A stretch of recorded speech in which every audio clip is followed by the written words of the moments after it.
ګوره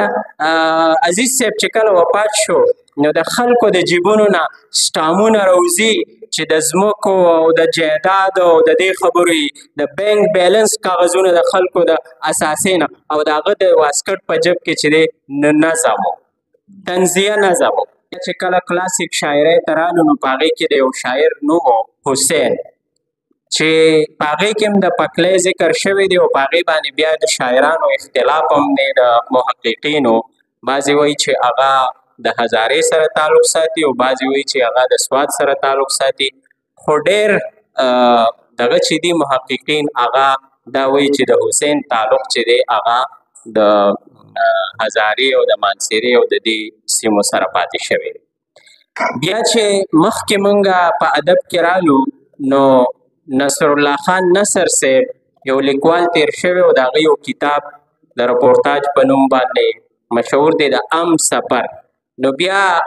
هم موږ ته استادانو دا وی چې د ام ریاست چې دی دا هم په دې سیمه باندې پاتې شوی.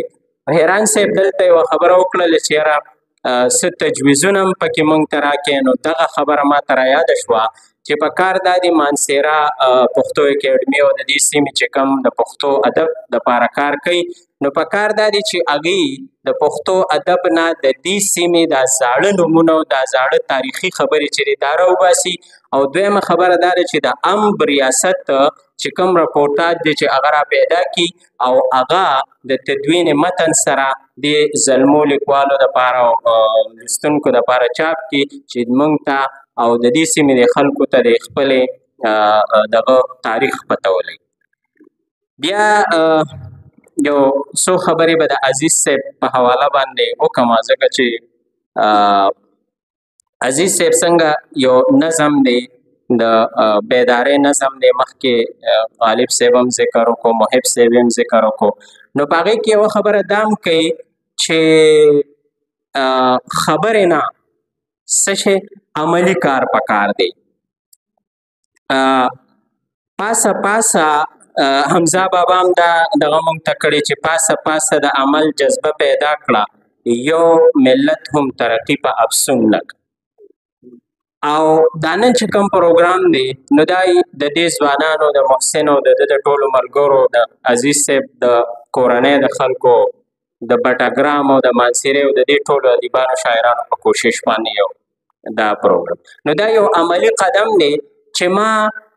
15 کاله زما د پښتو د استادۍ وشو خو ما عزیز صاحب نه پیژندو او دا د دې عملی قدم برکت دی چې ما نه صرف عزیز صاحب وپیژنو بلکې د هغې کتاب چې دی خاورې امیدونه هغه مې ټول وملستو او په هغې کې چې کوم د هغه د جون او د هغې سره کمې تړلې خبرې دي نو د هغې نه زه خبر شوم. نو دا د عزیز صاحب موږ ته یو پیغام دی او دا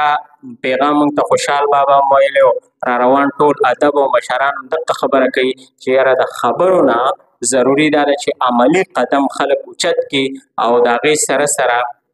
ډېرې خبرې چې دی هغه مخې ته راشي. دغه شان عزیز صاحب چې دی هغه کراچۍ ته تللی نو پښتانه چې دی وایي څوک پر ازاده ملکه نه ځي یا ډېر غریب شي یا د یار د غمه ځینه. موږ ته نن مولانا خانزیب شتمنه پښتونخوا لیکي خو دا شتمنه پښتونخوا چې ده دا نیستمنه پښتونخوا ده ځکه خو دې موږ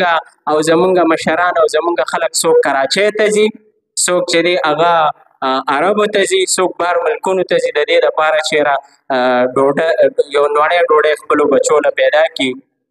داسې شتمنه پښتونخوا چې د دې خاورې د دې کاڼي د دې بوټي د دې هر یو څیز چې دی هغه اساسه ده او هغه قیمتي دغه دي خو چونکې یو ټپه ده وایي چې زمرود پیداوار دی په هغې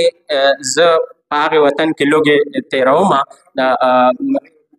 زه په هغې وطن کې لوږې تېرومه. نو دا څه وجه ده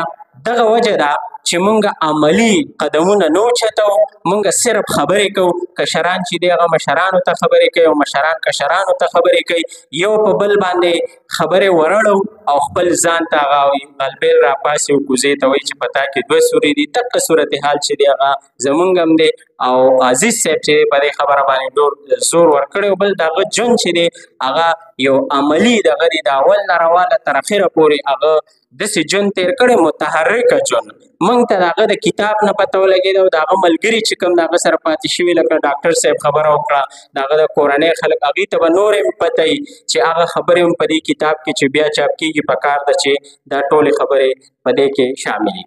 بله یو خبره چې څنګه دام بارو شو خو زه لږه غونته د یو بدل انداز سره کومه چېرې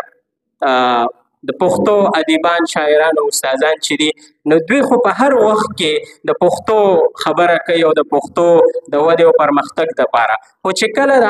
عوامو او د خواصو او د ذمهوارو خلکو ملاتړ او تړون او د هغې هغه کومک زموږ سره نه نو هغه خبره هغه شان دغه نشي پاتې کېږي. ګوره عزیز صاحب چې کله وفات شو نو د خلکو د جیبونو نه سټامونه راوځي چې د ځمکو او د جایداد او د دې خبرې د بینک بیلنس کاغذونه د خلکو د اساسې نه او د هغه د واسکټ په جب کې چې دی نظم و تنزیه نظم و. سره د عرفان خټک صاحب ورځ خبره کوله مشاعرې له تللي وي د هغې نه مخکې اګزامن او انسپیکشن له ورغلي نو چې کوم جیب ته مې لاس کو نو د غزل په ځای به نقل راوته. نو دغه شان د ادیبانو شاعرانو ژوند دی چې د هغوی کور د هغوی اجره د هغوی واسکټ د هغوی جیب په هغې کې به د پښتو غزل پروت وي د پښتو نظم به پکې پروت وي د پښتو کتاب به پکې پروت وي. تاسو یې ټولو ادیبانو شاعرانو بار ګاډي ولاړ دي تاسو وګورئ چې په کم ګاډي کې کتاب پروت و هغه به د ادیب شاعر او د پښتو د استاذ کتاب وي. نو دا دغه کتاب سره دغه مینه د عزیز صاحب هم دغه خبره چې کومه ده نو هغه یې کړې ده او په هغې باندې موږ ته دغه بل د میل خبرې مو شوې په دې کتاب کې یوه ډېره ناشنا خبره دا هم ده چې دا په ډېرو کمو کتابونو کې ما لیدلې ده چې د نورو اصنافو سره سره ګڼ اصناف دي پکې نظم هم دی نثر هم دی چاربیتې هم دی رباعیانې هم دی قطعې هم پکې دي خو ټپې هم پکې دي او دغه ټپې هم چې څنګه محب وزیر صاحب وایي بلکل د ده د ژوند هغه تصویر دی پکې. بله چې کوم دغه پښتانه دي چې بهر لاړ شي مزدوروله نو څوک خو پې سم کارونه نه کوي خو دغه د میل کارونه او دغه د څوکیدارۍ کارونه او دغه کوو ځکه چې موږ خو نه تعلیم یافته یو نه هنرمندان یو نه را سره څه نور څه سکل شته نو لازمي خبره ده چې بیا به دغه کارونه کوو. نو عزیز صاحب چې دی نو هغه د نور اصنافو سره سره چې دی هغه ټپې هم ویلي دي او په هغې ټپو کې وایي چې د شپې 11 چې بجاو شي د خوبه پاسمه د میل په طرف ځمه. دا د چې یو مسافري شي او بیا د نیمې شپې ډیوټي شي نو تاسو اندازه وکړئ چې هغه د څونه سختو نه راتېر شوی دی او دا زموږ دپاره یو مثال دی. مشینان ګرځي اواز اورم سترګې مې پټې دي مالوچ صفا کوم. خبرې خو ډېرې دي مشران خبرې هم کړې او نور به هم کوي. زه په دغه یو ټپه باندې د خپلې خبرې ختموم. عزیز شعرونه ورته وایي اجمل پګارې کتابت ورته کوي نه. ډېره مننه.